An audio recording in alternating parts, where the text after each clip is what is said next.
محمد آنے والے ہیں، یوسف کہہ رہے ہیں محمد آنے والے ہیں، یعقوب کہہ رہے ہیں محمد آنے والے ہیں، عیسیٰ کہہ رہے ہیں محمد آنے والے ہیں۔ یعنی یاد رکھو میرے نبی کا مرتبہ اتنا بڑا ہے، اتنا بڑا ہے، آئے تو سب سے آخر میں ہے، چرچا ہر نبی کر رہا ہے اور ہر نبی چرچا کر کر یہ بتا رہا ہے، آدم بھی کہہ رہے ہیں معمولی مت سمجھنا، جو آخری نبی آنے والا ہے وہ سب سے عظیم ہے۔ نوح بھی کہہ رہے ہیں جو آخری نبی آنے والا ہے وہ سب سے عظیم ہے۔ اس لیے پیارے کہ جو آنے والا ہے وہ ہے جس کے صدقے میں اللہ نے ہمیں نبی بنایا ہے۔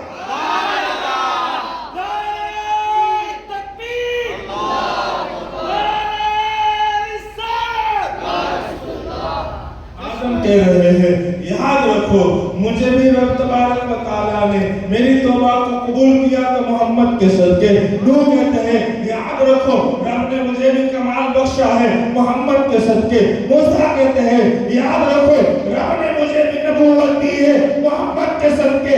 ابراہیم کہہ رہے ہیں یاد رکھو رب نے مجھے بھی خلیل بنایا ہے محمد کے صدقے۔ اسماعیل کہہ رہے ہیں یاد رکھو میں بھی میدان مینا کے اندر ارے گردن کٹنے سے بچا ہوں نبی کے صدقے۔ عیسیٰ کہہ رہے ہیں یاد رکھو میں بھی آسمانوں پر اٹھایا گیا ہوں تو نبی کے صدقے۔ رب تبارک و تعالیٰ نے مجھے جو کمال دیا ہے جو نبوت دی، عیسیٰ کہہ رہے ہیں یہ میرے نبی کے صدقے۔ ہمارے یہاں کوئی مہمان آتا ہے بڑا خاص ہوتا ہے تو اس کے آنے کا تذکرہ سب کرتے ہیں، اور خاص نہیں ہوتا ہے تو کسی کو پتا نہیں ہوتا آ کر چلے جاتا ہے، لیکن خاص ہوتا ہے تو سب چرچا کرتے ہیں، حضرت آنے والے ہیں، پیر صاحب آنے والے ہیں، مفتی صاحب آنے والے ہیں، بہت بڑی ہستی آنے والی، کیوں بڑی خاص ہے۔ اور میرے نبی تو اتنے خاص ہے کہ جن کے صدقے میں سب بنایا گیا ہے۔ اس لیے آدم بھی اپنے دور میں کہہ رہے محمد آئیں گے، وہ بھی کہہ رہے محمد آنے والے ہیں، عیسیٰ بھی کہہ رہے محمد آنے والے، موسیٰ بھی کہہ رہے محمد آنے والے، ہر نبی ہر پیغمبر کہہ رہا ہے محمد آنے والے، اس لیے کہ یہ سب کچھ ہے محمد مصطفیٰ سے ہے، یہ سب کچھ بنے ہیں نبی کے نور سے بنے۔ حضرات محترم بس یہی ہمیں کرنا ہے، نبی کریم صلی اللہ تعالیٰ علیہ وسلم کے نور سے ساری کائنات بنی ہے، اور نبی کریم صلی اللہ تعالیٰ علیہ وسلم کی محبت کا چراغ اپنے دلوں میں جلانا ہے، اور اسی دل کو مصطفیٰ کا مدینہ بنانا ہے۔ حضرات محترم یہ سب کیسے ہوگا؟ یہ نبی کی محبت سے ہوگا، نبی کی میلاد کے چرچے کرنے سے ہوگا، نبی کی یادوں میں گم رہنے سے ہوگا، نبی کی ذات پر درود پاک پڑھنے سے ہوگا، 1500 سالہ جشن عید میلاد النبی کے چرچے منانے سے ہوگا۔ یاد رکھو نبی کریم صلی اللہ علیہ وسلم کے یہ 1500 سالہ جشن عید میلاد النبی ایک یادگار جشن ہے، ایک بڑا اہمیت کا حامل ہے۔ 1500 سال میرے مصطفیٰ صلی اللہ علیہ وسلم کو کمپلیٹ ہوئے ہیں، 1500 سال میرے مصطفیٰ صلی اللہ علیہ وسلم کو دنیا میں آپ پیدا ہوئے، اس کو ہوئے ہیں کہ میرے نبی آئے اس کو 1500 سال ہوئے۔ کوئی معمولی بات نہیں ہے عاشقوں کے لیے، یہ بہت بڑی اہمیت کے حامل ہے۔